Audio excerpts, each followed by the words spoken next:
I'm going to be talking about privacy and compliance. And the big question is, can we have both at the same time? It's a question that occupies my mind and many of us more and more. And I'm going to try to lay out my thoughts about it and the thoughts of the QEDIT team and try to connect it to what's going on right now. If you have questions, so I didn't have time to pop out the chat, so I think I'll keep the questions for the end of the presentation. So let's jump right in. We're interested in this this contradiction. All of us as users, we deserve privacy. And when I transact on the Zcash protocol, I know what I'm doing. I am doing legitimate actions, and I should be allowed to do this with full privacy. Of course, when this feature is enabled and available for everyone, criminals could use and abuse it. And this is the focus of the tension. Added to that, the fact that I can move value around on this blockchain, the data of the transactions, this is actually financial data. And financial data is also regulated. It's private data. And there's many regulations, but the most famous one for people is GDPR in Europe, where anything that is attached to a person is immediately looked at with rights for that person. You have the right to know what your data is doing, and financial data is part of that right. It has special provisions for banks to scrutinize what you're doing, of course, but the core of it is, as legitimate users, we want to be in control of what people know about us. Now, next to that, regulated exchanges, they have a set of requirements for which they got their license. And when we want to convert ZEC to USD or go, off-ramp to fiat, we need to go through exchanges like this. So on the left, I depicted 3 such exchanges. 2 of them offer you Zcash right now. And one of them, actually the yellow one, Bits of Gold, cannot do it because of the problems of tracing the route that the assets have gone through, and local interaction with banks. So Bits of Gold is the largest crypto exchange in Israel, and banks here in Israel don't allow any crypto to be converted if they cannot have visibility on the full travel of the funds. And when we talk about ZSAs, Zcash Shielded Assets, which QEDIT is developing, then the main application for that, or the biggest one we see, which is stablecoins, the issuers of stablecoins also need to be compliant, and they have their own set of requirements, and that set of requirements goes in conflict with not seeing what the assets have been doing on the blockchain. So on the one hand, we don't want a full trace of all transactions to be available to anyone without our consent and control as users. But on the other hand, we are interacting with these exchanges and issuers, and they have their own regulations and set of needs. Now, there's a meta problem on top of it, which is that those 2 communities, the community of developers and the community of, let's say, regulation enforcement, they don't see the same facts. When we develop on Zcash, we know why we're doing it, and we're seeing mostly legitimate uses. The furthest from legitimate use is if someone is saying, I don't want to care about taxes. Now, this is, of course, evading taxes is against the law. Here in this panel, you can see on the rightmost side, the IRSCI investigator that is looking after transactions where people evade taxes and do other crimes with digital assets. But from his perspective, that's what he sees. He will primarily see the crimes, even if there's not a lot of them. That's the lens by which they see the entire ecosystem. And they're actually seeing things that the developers will never see, because as an investigator, they will have access to facts and data that us as a community we're not aware of. We don't know what the ecosystem or the systems are used for. We cannot know. That's the point of having full privacy in Zcash. So they focus on the bad uses. We know that I'm biased here, of course, but we know that we're building this for the good uses.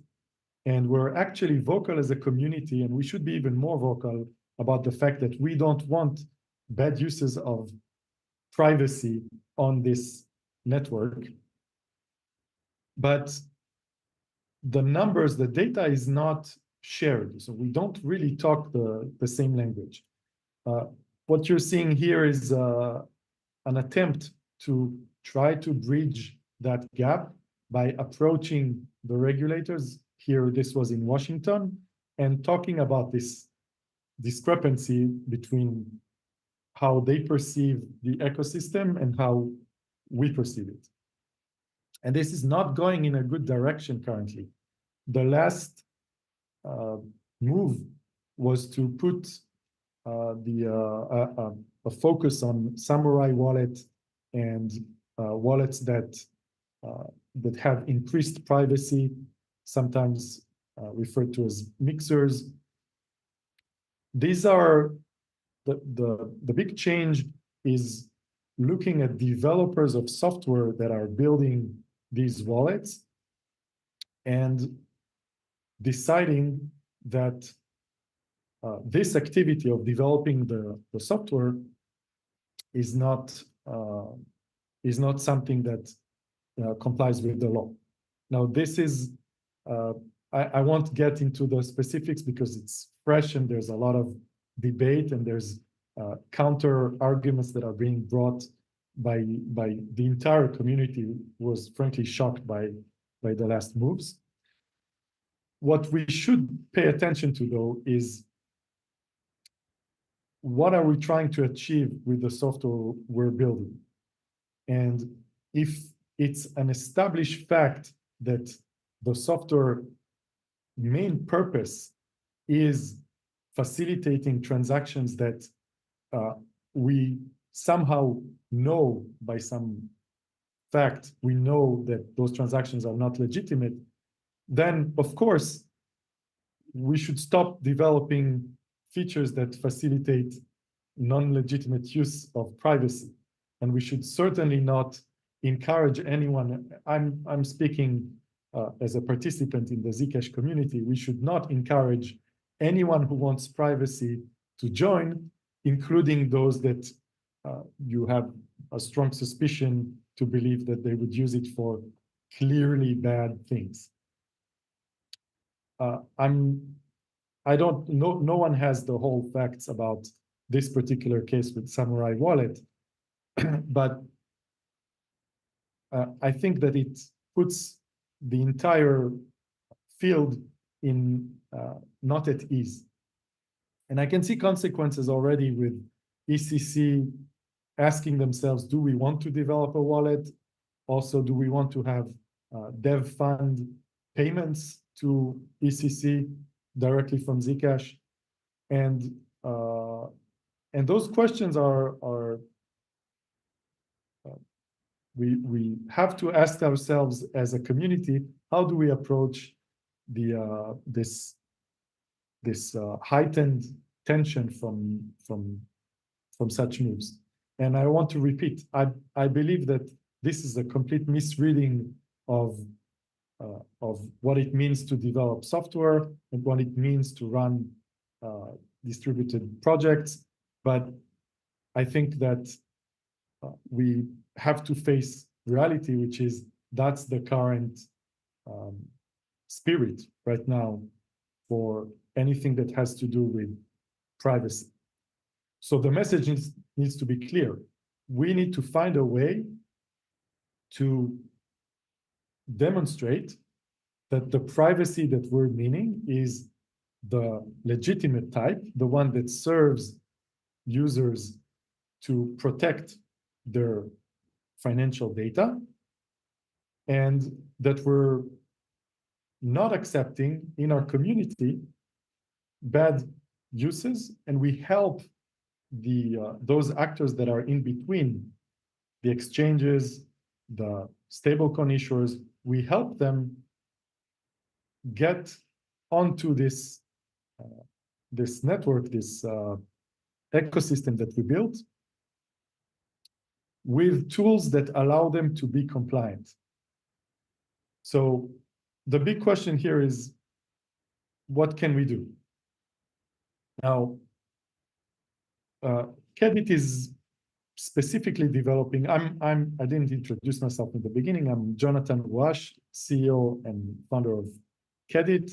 We are working on Zcash Shielded Assets, the ability to issue assets on the Zcash blockchain and move them around with full privacy.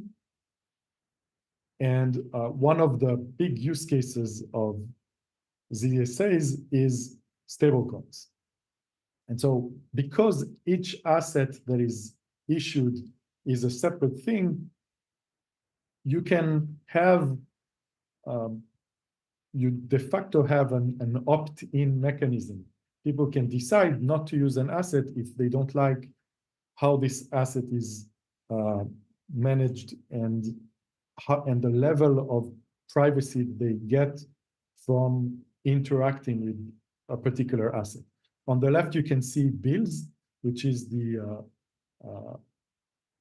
stablecoin that was announced in Israel that QEDIT was also involved in, along with bits of gold.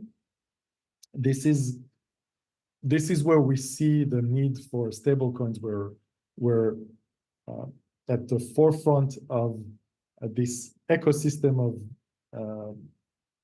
of using blockchains for supporting payment and for supporting a wider use, with more people onboarding and discovering the ease of use of moving assets on blockchains, digital assets. And of course, the stability that is offered by the underlying asset, this is an increased benefit for those who want to get into crypto, but not with all the volatility. So it's one of the main reasons why stablecoins have such a success. The stablecoin is backed by a fiat currency that sits in a bank. And so all of the regulation that applies to the issuer, counting the amount of circulating tokens versus how much is in the bank, and issuing and redeeming the fiat and the tokens, making sure that when someone sends, let's say, dollars, there's the right amount of tokens issued, and vice versa. All of this is centralized. The issuer bears a lot of responsibility doing that. And so they need to have some recourse, because the issuers are under scrutiny from regular regulators. Right. So maybe I'll pause here if there's obvious questions. Let me check the chat for a moment. Okay, I can see an obvious question. How do you propose that bad be distinguished from good? One person's freedom fighter is another person terrorist, as the saying goes. It's interesting the choice of words. If the ability to censor or exclude exists, it will inevitably be used by the powerful against the powerless. Okay, this is a core question. So, I mean, beside the example that was picked, and I can I'll try to touch on that at the end, but the distinction between good and bad here is outside of the scope, because way before that distinction, there is a matter of jurisdiction. In the case of a stablecoin, there's a very clear jurisdiction. That's where the issuer of the coin, the stablecoin, is located, and the laws that apply to that issuer. And so we don't have the luxury of having the total freedom of a decentralized system where it's much more unclear what is the jurisdiction that applies. For the issuer of a stablecoin, they need to have tools so that they can abide by their local the local laws. And so if we want to have issuers of various countries or joining this network, we need to give tools so that they can do the work of being compliant with their regulation. And so this pushes the question of good and bad uses on the interaction between the issuer and their regulator. And it also limits the usability or the scope of what a stablecoin can do when compared to the freedom that is obtained from ZEC itself. So I'm focusing this conversation on the angle that QEDIT is working on, which is ZSAs and assets on Zcash. And so what we're proposing is a set of, let's say, compliance-friendly functionality. The goal of this is to make it possible for issuers to join the ecosystem and to use the advanced techniques and tools that exist on Zcash, which would make the stablecoin the most advanced form of payment that exists, but still be able to comply with the regulation that falls on an issuer. So to be more specific, there's features related to encrypting the data so that only the issuer can have a look at the data. So in a way, relinquishing, however that's pronounced, the control of your private data for that specific asset. And by choice, when you're using this asset, you're saying, I understand that the issuer is actually able to see where this asset is moving. So this is a very limited form of privacy as compared to the full privacy that you would get from moving ZEC around. But it does allow all these uses of transfer of value where everybody else on the network cannot see the source and the amounts of the transactions. So this is done with verifiable encryption.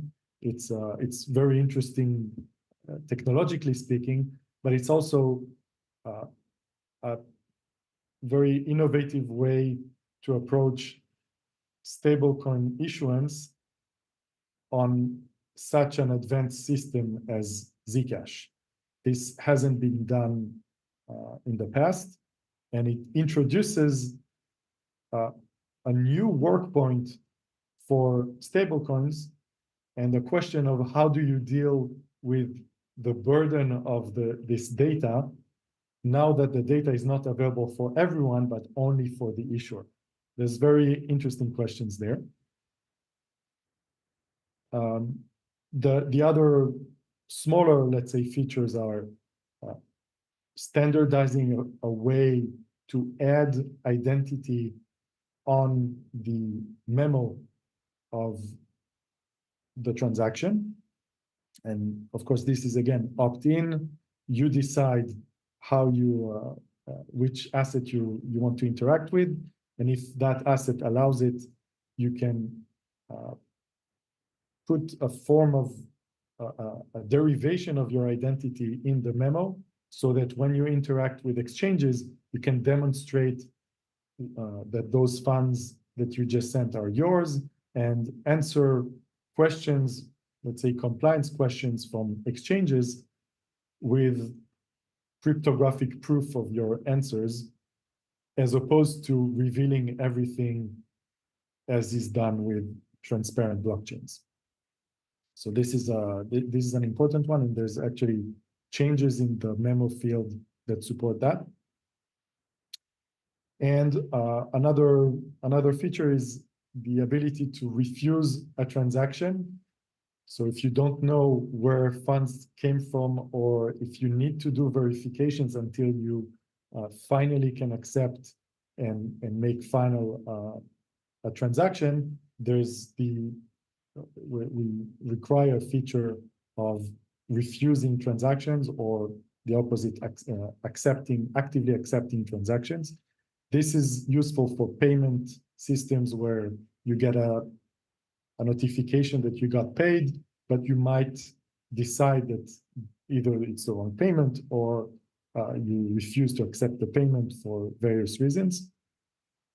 Now, there's a lot of open research questions that would move these features in a more subtle direction, where we would have maybe transparency on when the financial data is used at the issuer, maybe even separating who can see this private data. You could have the issuer and a viewer on behalf of the issuer, and have that viewer see the data and not tie directly to the issuer. The amount of data that they could see could be throttled. So limiting how much, and as I said in the first bullet, also revealing how often was it scrutinized, the particular set of data. So you could have, for example, mechanisms where the rate of revelation of data per second or per block is controlled. How to implement that is, all of these are research questions that are not yet implemented, and some of them, it's an open question. What are the trade-offs that you would have in front of that? And there's one last one which we deliberately did not put forward for the roadmap of ZSAs this early, which is, how do we approach freezing of assets? It's a big question, and of course we want to first enable the movement of assets, and freezing of assets is a requirement that can be approached by many directions, and the trade-offs there are also very interesting to research. So in conclusion, I want to remind everyone, why are we doing this? And I don't want to make this a small thing. First of all, the same techniques that we use on our ecosystem on Zcash blockchain can be used for every single money transfer in the future.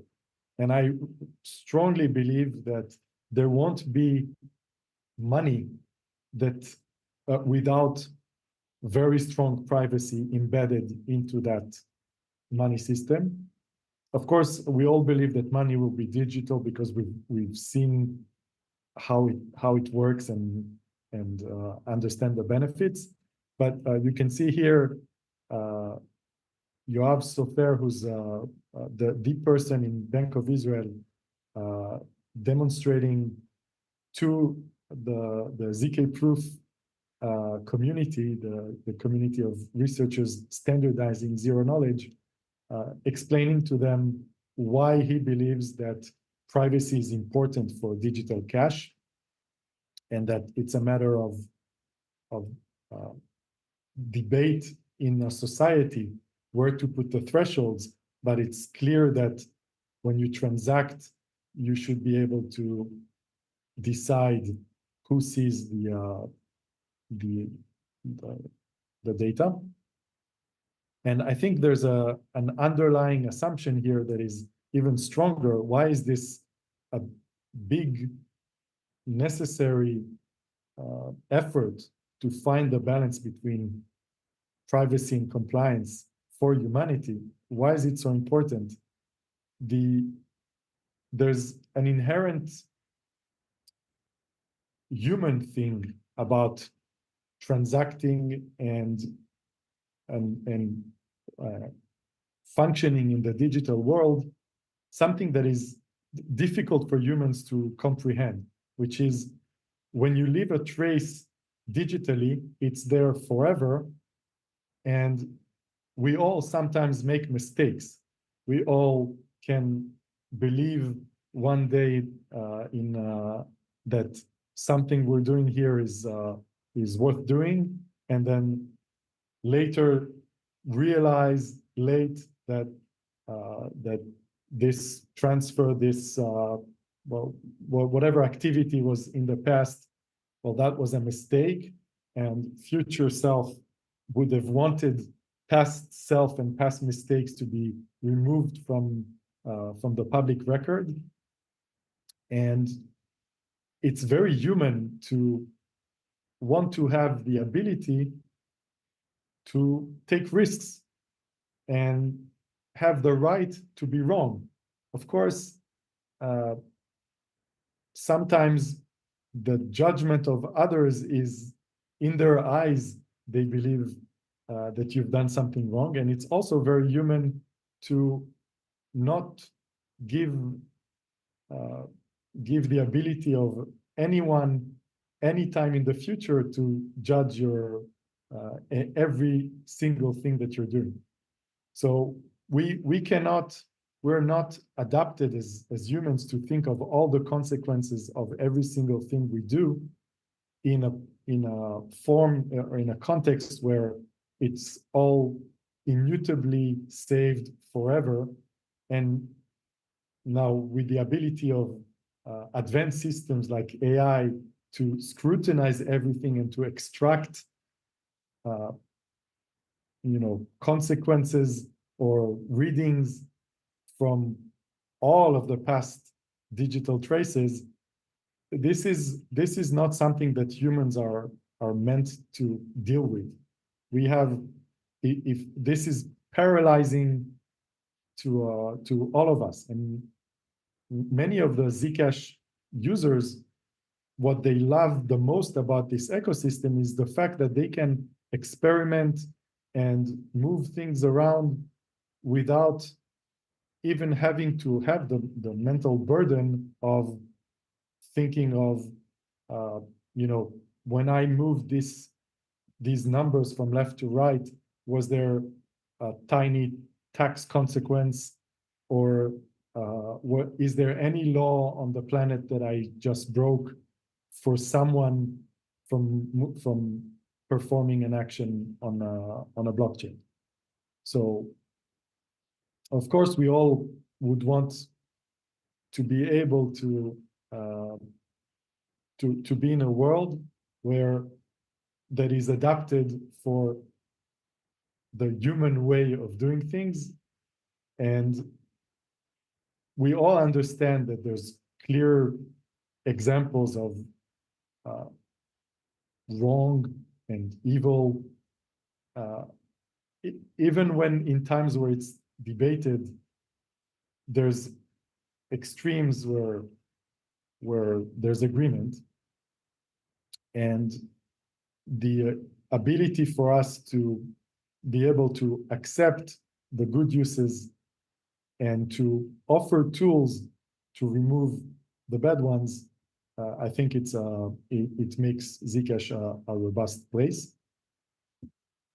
So this is what I wanted to share, and I'm happy to take more questions. I'm seeing a few.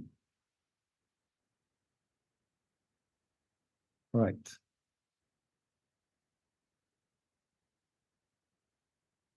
Is there a framework that allows developers to know which regulation is worth investing on? Or is it compliance, or is compliance an endless moving goalpost, an oasis that we would chase forever and ever? That's an excellent question. So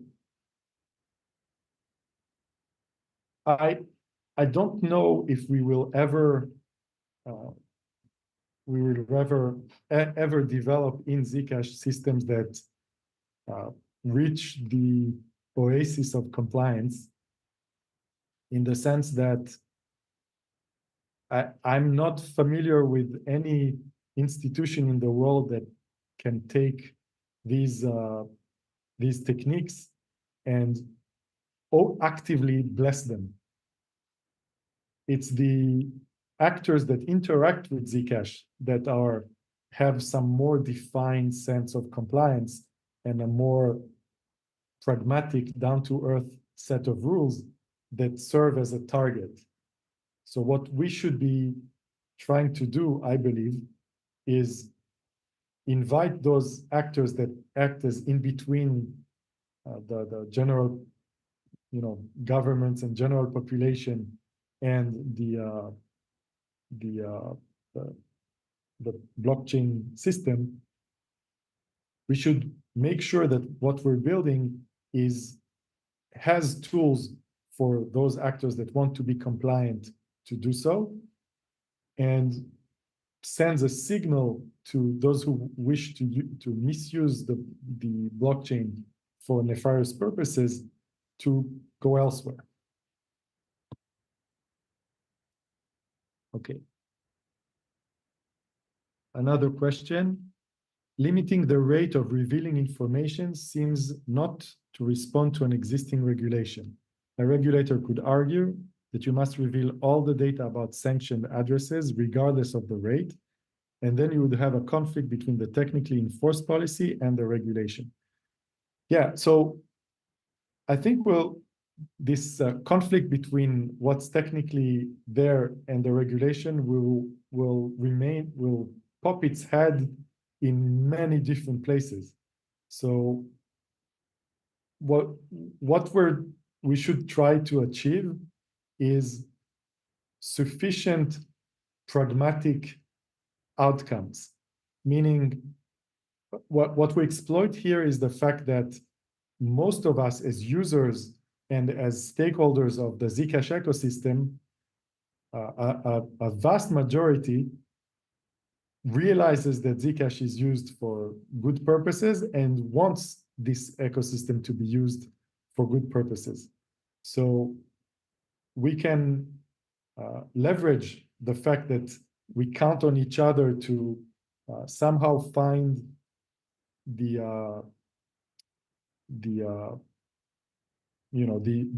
average place that we all agree is the average use of these techniques, and doesn't constitute blatant money laundering, terrorism financing, and other bad uses. I think the question of rate limiting the information is a research topic. We don't know how it would be approached, but you could see systems where the thresholds would be a form of negotiation between the ecosystem and the law enforcement that use it. And if there's bad, overuse of this threshold, well, the ecosystem could react to this overuse. I don't expect a pre-acknowledgement of a feature with saying, yes, this passes a defined set of rules. That's never been the case on anything in crypto.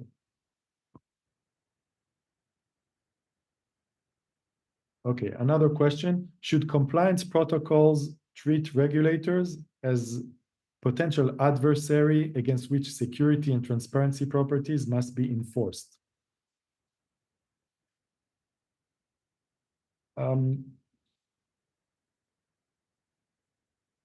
My gut feeling is that we should be pragmatic in the sense that these are partners with us to make our ecosystem, to get rid in our ecosystem of all those bad actors that we don't want. And as I said, we can't see all the uses of the Zcash ecosystem because we designed it this way. So we rely on the work of law enforcement and regulators to help us weed out those bad actors. Now, also, I mentioned it before, today, Zcash is barely used or not used for those activities. There's been reports on, addresses and lists of crypto addresses that are used for terrorism or for other thefts and things like this. There's no ZEC in those lists. If there is, it's old and very few and in between, barely any. So so I would call those regulators, they're not adversary. Of course, when you talk to one regulator and you tell them, you talk to them about overreach of state, they all have in mind another state that they believe is in overreach, and all of them can relate to this fear of giving too much power to one entity to do anything. So they never apply it on themselves. When we have conversations with law enforcement, they can think of other law enforcement jurisdictions and governments where there's clear overreach of that government, but they never apply it on themselves. So I think the most pragmatic way of characterizing law enforcement is trying to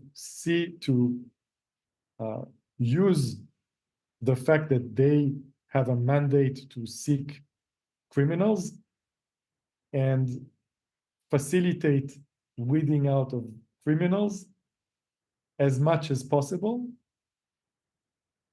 especially as a signal to criminals or bad actors not to be joining this network. All right.